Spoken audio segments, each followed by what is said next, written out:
Hello, all you nice people. Thank you once again for joining me. We're meeting in May on weekdays. And today, we've been involved in this coronavirus thing for a couple months now. And it's been a big psychological and spiritual drain on lots of people. And I'm thinking, wouldn't it be nice if we started to shift our consciousness from protection to productivity? Let's start looking forward to what we're going to create after this crisis ends, or what we can start to create even while we're still in lockdown or home sanctuary, as I call it. So the question is, how much protection do you really need, and where does real protection live? And as we've said many times, A Course in Miracles tells us that every thought, feeling, word, and action comes from either love or fear. And protection is really an expression of fear. Love does not need to protect. Love knows that it's already protected. And one of the great Course in Miracles lessons is, in my defenselessness, my safety lies. In my defenselessness, my safety lies. And it goes on to say that the more defenses you build up, the more vulnerable you feel. And it says the ultimate defense is no defense. There's a very cute documentary called Babies, highly recommended. And this documentarian took 4 different cultures and showed babies from birth to several years old. And the first baby is an African baby sitting naked with its mother on the plane, and there are flies swatting around. And the kid's having a great time and nursing, and the kid's very happy. And then they go to Mongolia and show a mother riding on a horse, corralling yaks with a baby under her arm. And they go to Japan and show a baby 1 year old where the parents are stuffing a computer in the kid's face to learn the technology. And then they go to San Francisco, I believe, where some parents bundled up their kid and put the kid on the back of the bike with all kinds of designer gear and headgear and bars and, highly, highly, highly, highly protected.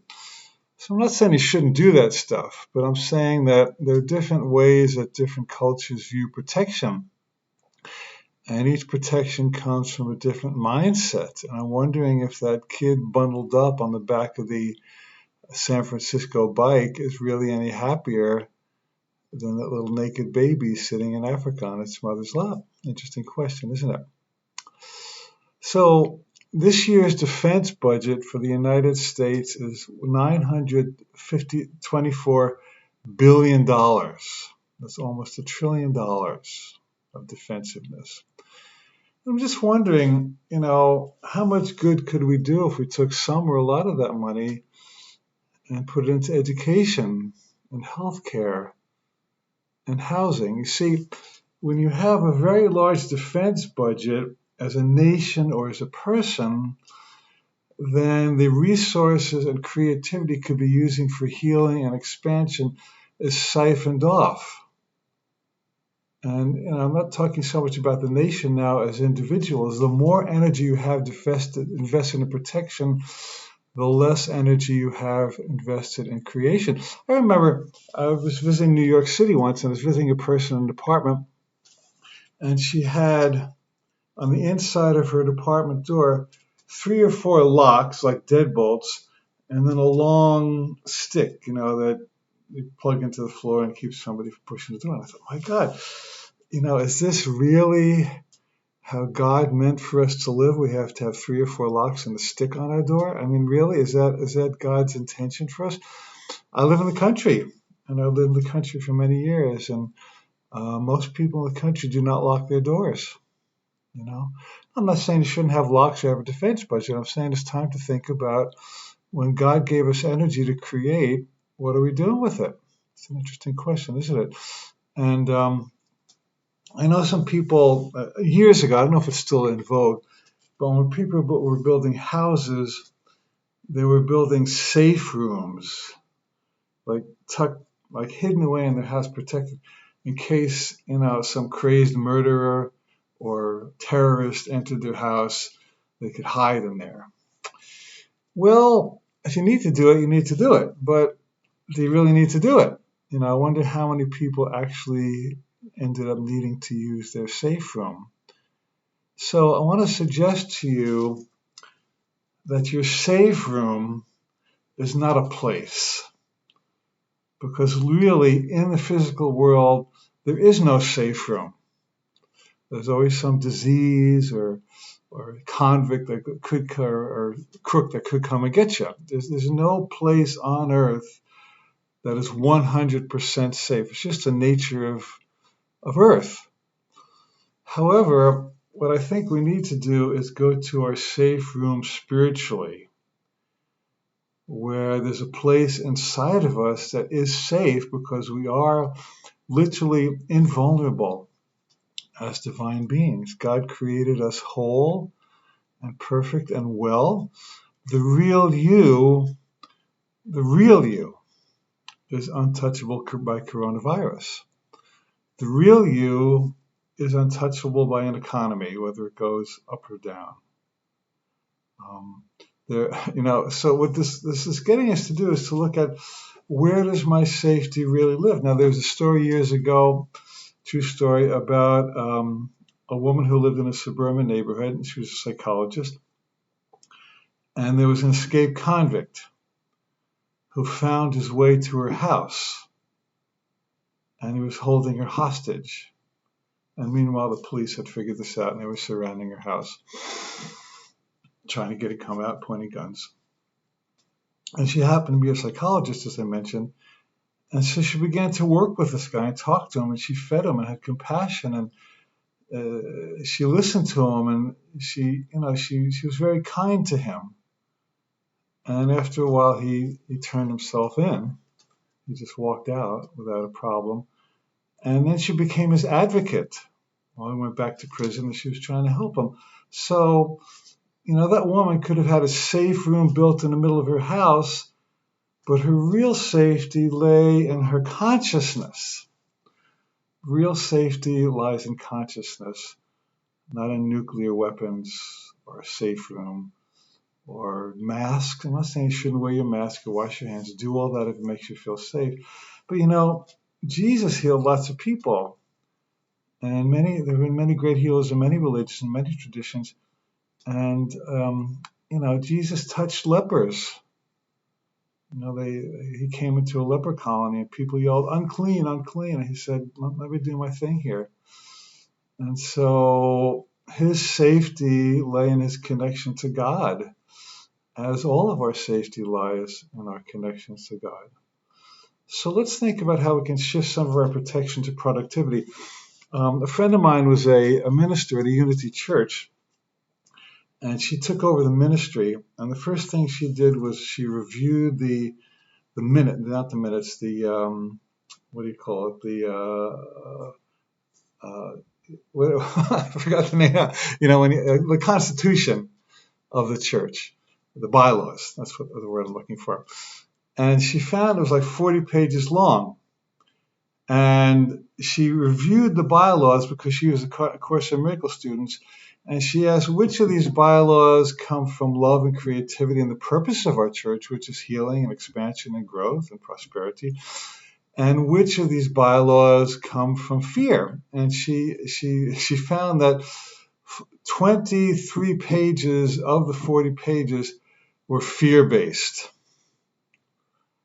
And so she removed the fear-based pages, and they whittled down the bylaws to 17 pages of creation-based bylaws.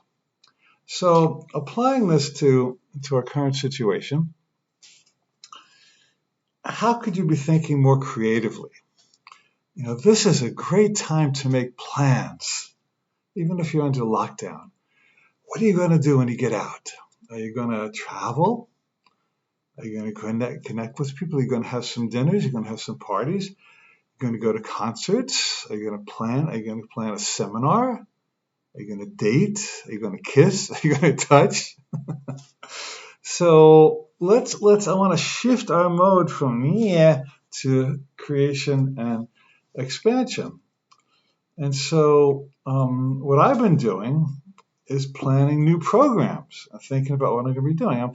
I'm going to be doing a program starting in June called The Leading Edge of Advancing Prosperity and Accelerating Prosperity, in which I'm going to help people build a mindset of prosperity that will get us out of this protection mode and increase our wealth and our health. It'll be an 8-week program starting at the beginning of June. Go to my website, alancohen.com. So that's something I'm doing that is getting me out of what am I going to do for these 8 weeks in-house, and it's going to be what am I going to be doing when the butterfly leaves the cocoon. So in a sense, now we're all in a cocoon. Isn't that wonderful? And a caterpillar, which basically crawls on the ground for most of its life, has to go into a cocoon. And in that period of time, it seems it's dark and it's protected and it's defended and it's under lockdown, really. And then something happens, and somehow it builds wings, and somehow it sprouts wings, and somehow it pokes its way out of the chrysalis, and whew, out it goes. And I saw a funny cartoon once. It shows two caterpillars walking along the ground, and they look up, and there's a cocoon where there's another caterpillar inside it. And one caterpillar says to the other, "You'll never get me up in one of those things." And, if life has ways of pushing us to another dimension. And sometimes we have to go in before we can go out. I would say actually always we have to go in before we can go out. If we just keep working the outer world without working the inner world, the outer world will just be same old, because you're not upgrading your consciousness. When you go in to upgrade your consciousness, amazing things happen that make going out a lot better. But there are two different times. There's a time to go in and there's a time to go out. And I want to suggest that a lot of us have gone in enough, that we've been homebound for a month or two. Maybe we'll still be for another 3 or 4 weeks. Fortunately, things are starting to open up here and there.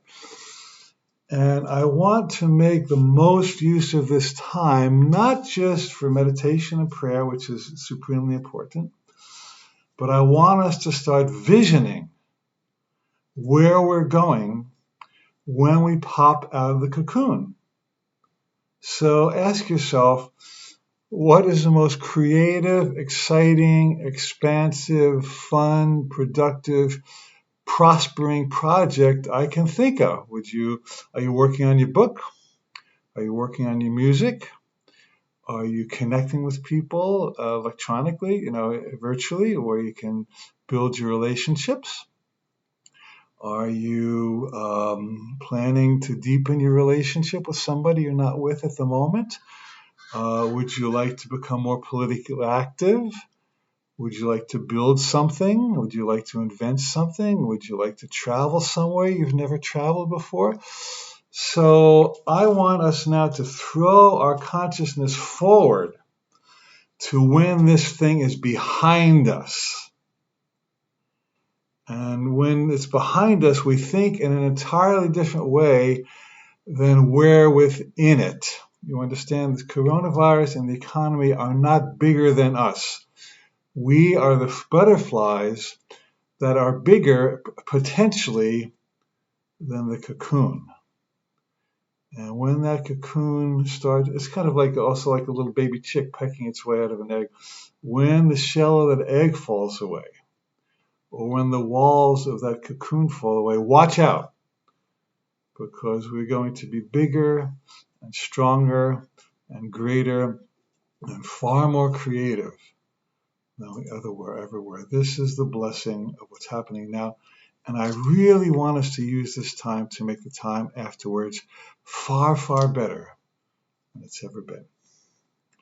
Thank you so much for joining me. Love you lots. I will see you tomorrow.